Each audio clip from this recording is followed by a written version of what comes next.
Hey, what's up, everybody? It's BDF44 coming at you with another video.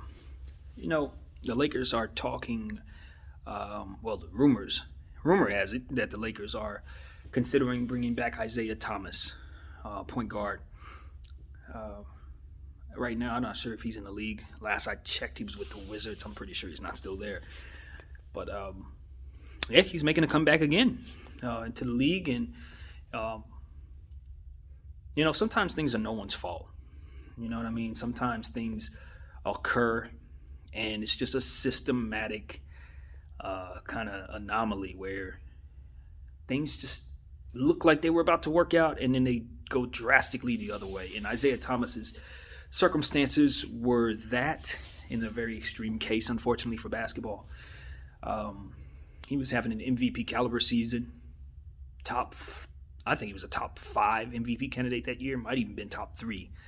Um, just scoring 50 points here, 3-point shots all over the place, shooting high percentages. I remember the late great Kobe Bryant mentioned that Isaiah Thomas reminded him of himself in terms of him getting to his spots methodically, getting to his spots, ferociously picking his spots and devastating defenses by exploiting those strengths.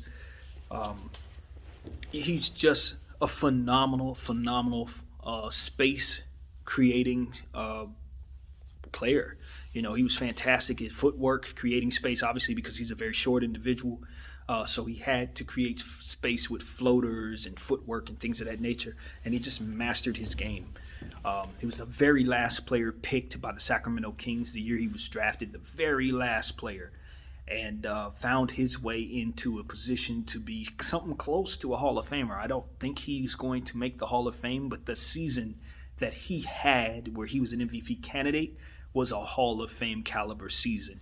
Um, he solidified himself as an elite scorer, and that's someone who's standing shorter than myself. I don't want to speculate his height, but I don't think he's taller than 5'7".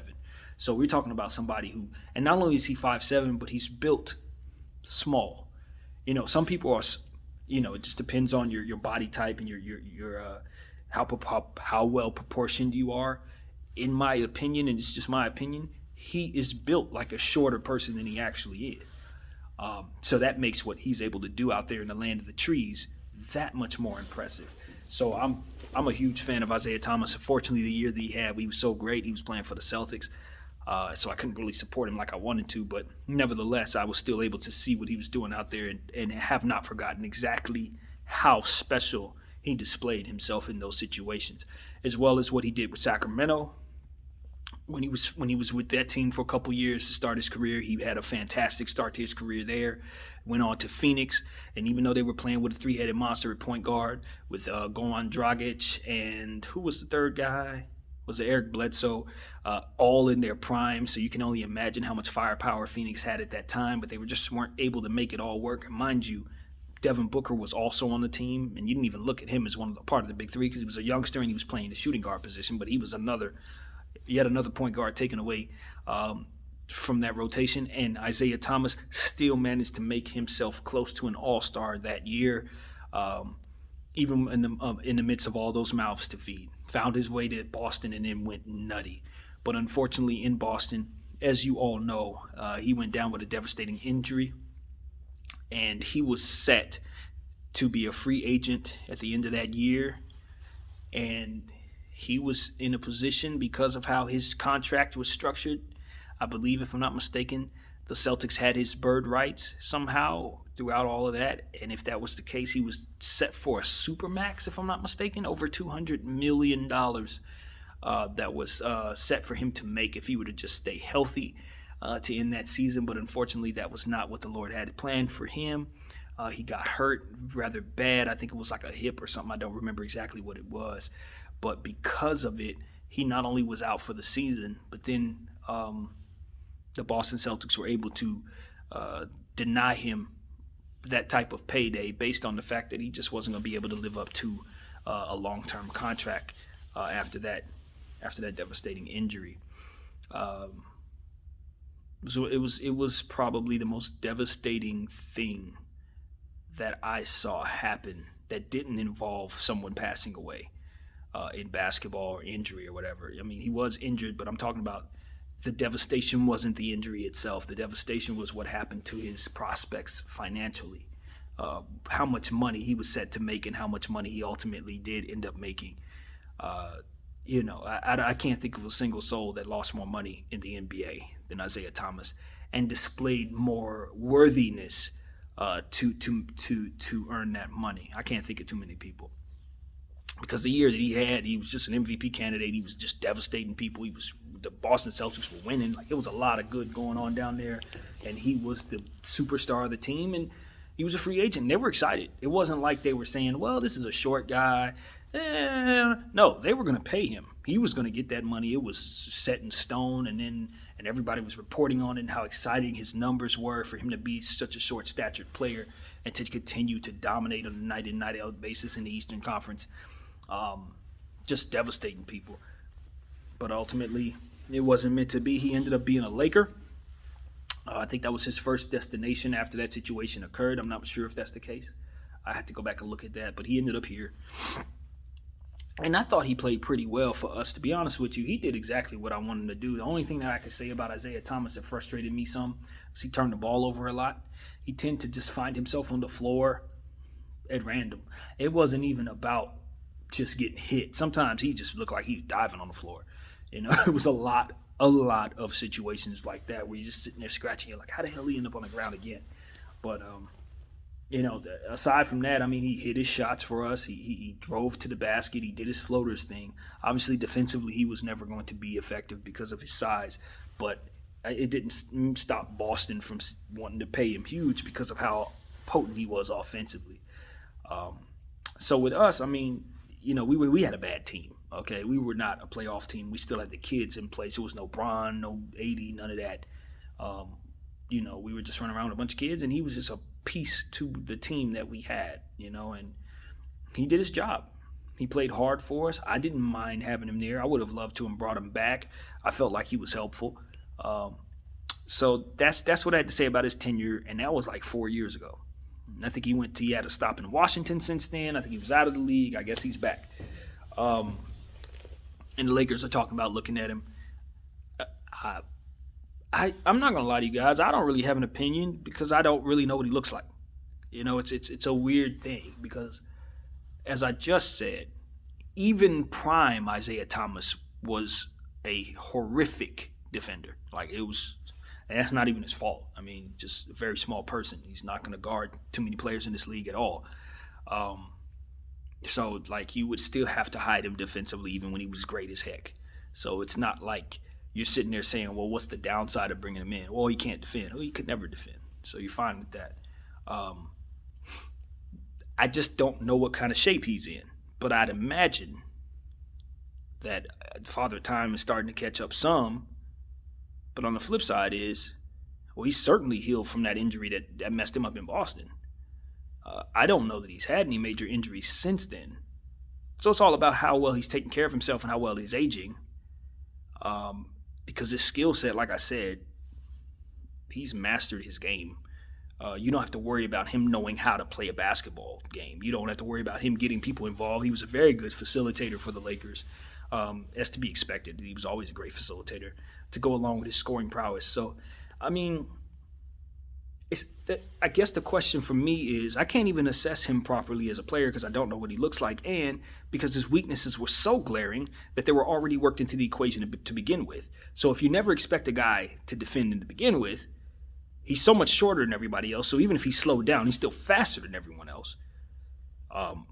He scores like the wind. He could roll out of bed and score 25. This is not just a regular average player. This is an elite level talent. So if you're considering all those things, then it's just like, okay, well, what does he look like? Because if he's healthy and he's in shape, he's got muscle on his body, he's not super old, believe it or not. Isaiah Thomas probably only like 33 years old right now. He probably ain't older than that right now. So you got to ask yourself, what does he have left? And if there's something left, because we've seen people come back. I mean, look at Carmelo Anthony. We thought he was done. And now look at him. He's year 2 with Portland, looks even better this year than he did last year. So it's like, well, the guy's that talented, which I look at Isaiah Thomas as that talented. then it's just about whether or not he's in shape and whether or not he has anything left. And if he does have something left, well, you don't have to worry about teaching him nothing because he's mastered the game. So I don't know if I'm giving my roster spot to Isaiah Thomas. You know what I'm saying? There are a lot of things that the Lakers need, and I don't think Isaiah Thomas is at the top of that list, and I'm being very, very kind in saying it that way. But at the same time, when you talk about getting depth together, you talk about wanting to devastate defenses with a strong bench. You talk about wanting to catch people off guard with a quick 10 points. Somebody can come in and just string together real quick points and then sit down. Or somebody who's going to create matchup issues because he's so small and so fast and so great. Yeah, I mean, I can see a in-shape Isaiah Thomas giving us a nice 15 minutes a night. You know, sitting behind Schroeder, coming in, doing some of the things that Schroeder does, not really letting us have too much of a drop-off from Schroeder. I mean, I don't see much of a low side. There's no low side. His weaknesses are always going to be the same, whether it's rookie season Isaiah, prime Isaiah, or now Isaiah. He's still going to get the exact same weaknesses. His game's not predicated on speed. Again, he's tiny, so he's going to be faster than everybody anyway. But if his game were predicated on speed, we'd be okay. It's because he's fast. So, like, I don't think he's what we need, even though we're the best defensive team in the league. I don't want to get worse defensively, but if we were to get slightly worse defensively, we're still better than most because we're the best defensive team in the league. Speaking of circles, you can see how this is going. But nevertheless, I do think him healthy can help us. I do think that, but I can think of a lot of other guys who could probably help us a bit more, who won't be defensive liabilities, who won't be size liabilities, who won't be long in the tooth. You see where I'm going with this? I'm not going to be upset if we sign Isaiah Thomas, but I do think that roster spot can go to many, many, many other different places that could fit the needs better than he can fit ours. But at the same time, if he gets to the right contender, let's say he goes to Brooklyn, you know what I mean? Suddenly he's coming in behind Kyrie Irving. Like, you know, certain players, and I don't know that Isaiah Thomas falls into this equation, but when you're the Lakers or the Nets, certain players you probably want to pick up just to keep them off the roster you're going against. You may not even need these guys, but you definitely don't want them to play for the team opposite of you. So you will sign them yourself. And I think you're going to see a little bit of that this season. The Lakers know they can't let the Nets get that much stronger. If the Nets get Drummond, we're probably dead. You know what I mean? So we have to get Drummond to keep him from going to the Nets in theory, and vice versa. They know if we get Drummond, they're probably dead. So it's like it's one of those situations where it's a cold war between the Nets and the Lakers, really, for buyout candidates and players like this. Isaiah Thomas probably ain't going to be the difference there, but at the same time, if he does come back hot and ready to go, the last thing you want is him playing for that other team. So, yeah, that's just my own thinking. I'm just putting my GM hat on with that one. So, all in all, there's really not a whole lot to say about Isaiah Thomas with the Lakers, or at all for that matter. You know, if you know what he looks like out there and he's healthy, then you know he can play basketball with the best of them. So it's not going to be an issue there. You know, some guys, like I said, if they fall off a cliff, Father Time breaks them down, chances are their weaknesses are going to be new weaknesses, because it's like, okay, now this guy can't jump anymore. This guy can't defend anymore. This guy can't. Isaiah Thomas ain't going to have those issues. He's just the way he's built in this world. His weaknesses are still going to be weaknesses, and his strengths are probably still going to be strengths. So I wouldn't be surprised if he does make a comeback in this league for that reason and that reason alone. Now, do I expect him to go off for 50 and 15 ever again or anything like that? Of course not. No. But I wouldn't be surprised if he's effective. I wouldn't rule out him having a Carmelo-like comeback, especially if he gets in the right situation with a coach that knows how to hide him defensively. If he has that, hey, it's all about his conditioning. My name is BDF44. Thank you guys for watching me speak in circles. I don't think I've done that as much in many videos as I did right here, but I do appreciate you watching either way. Thanks for